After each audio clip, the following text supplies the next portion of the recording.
Greetings, I'm Geofatboy. I've just installed new LED headlights and fog lights on this 2015 Jeep Wrangler. The headlights are a breeze.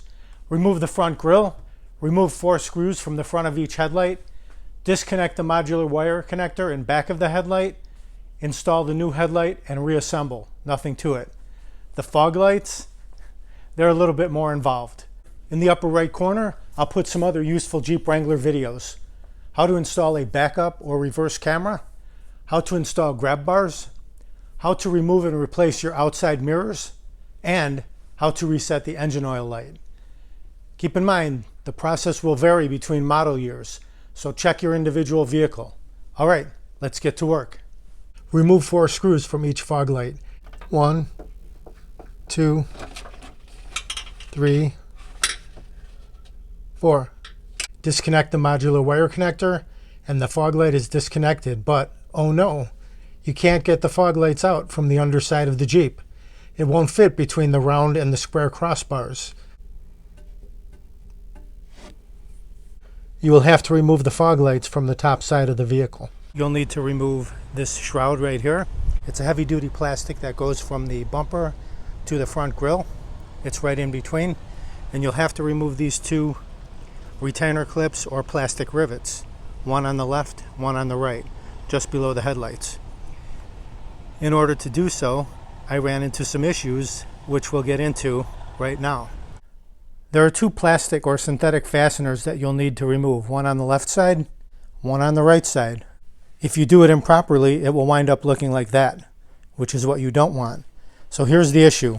That's what the screw looks like. It's a Phillips head. Interestingly enough, as soon as you touch it with a Phillips screwdriver and you attempt to remove it, that head strips out immediately. There's no way you're going to get that thing out with a screwdriver. And you can pry and you can twist and you can cut. You'll wind up prying it up and then using a channel lock to remove it, which is what happened here, and that's why it looks like that. I guess they're made for one-time use and then need to be replaced. I will show you an easy way to remove them. You can probably do this with a regular Phillips screwdriver. I use my little power drill here. This is my super handy Milwaukee little 12-volt power drill, which is fantastic for all types of different little jobs. All you need is 1 drywall screw, and not this type that has a self-cutting edge on it, but this type where it's pointy on the edge. That's what you want. So we're going to take that, we're going to insert that into the Phillips bit on the power drill, just like that. Drill down into the center of that screw about 1/4 of an inch.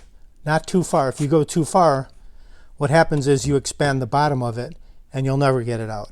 But once you've got that in there, you can use your channel locks or you can use alignment pliers, whichever.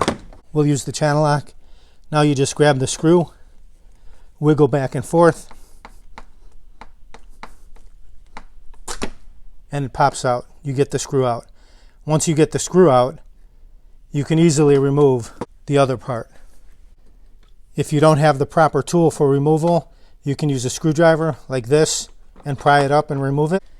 If you do have the proper tool, which is right here, all you need to do is get underneath it and pry it upward, and it comes right out. No problem. I've got a couple of replacement screws right here. And by the way, I'll put links to all these items, these replacement screws, all the attachments, a little kit that has a lot of different attachments, fastening screws made for the Wrangler, and also the removal tools, so you can use the proper tool to do this. So what you do with this now, just insert it right into the hole. You can see the hole. Just insert that, and then you'll take your Phillips screwdriver and you'll tighten it down. Better to use the screwdriver for this, not the power tool, because you can regulate the torque on it. And then once you get it tight, that's it. You can see this flops around quite a bit. Let's install the other one. Just drop it in there and then get your Phillips screwdriver.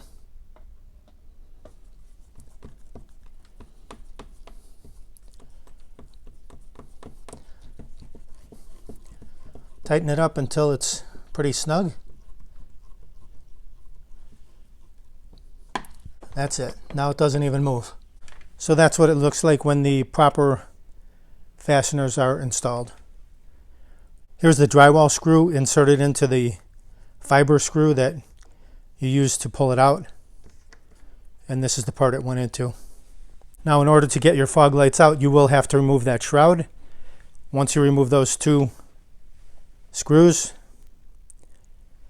you will also have to remove the front grille, which is very simple. If you don't have the proper tool, you can use a screwdriver. Just insert it under the round portion there and pop it up, like so. You can take that out, and then you can remove the other portion of it, like so. If you do have the proper tool, you insert one corner of it, pick up on the center portion like that, and you could actually use the tool to remove it. And then you can go under with your tool and remove the second portion of it. Then you're good to go.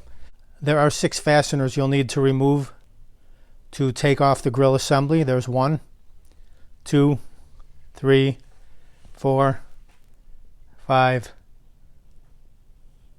and 6. All on the very top of the grille. And then all you do is grab the grille right here in the corner and pull out. Pull out on this side, and then there's little tabs that fit into this bottom portion. Pull those out, and then you can remove the grille, and then you can remove the shroud. Here's a look at the grille removed and tilted forward, and also a quick comparison of the headlights, the LED on the left and the old standard on the right. Like I said, in order to replace the fog lights, you need to remove the shroud, and you also need to remove the front grille. It's very simple to do. Now that the new screws are in, let's see how easy it is to remove it. Just insert your Phillips screwdriver, loosen it up. You can take that out very simply. The whole thing comes out just like that. Piece of cake.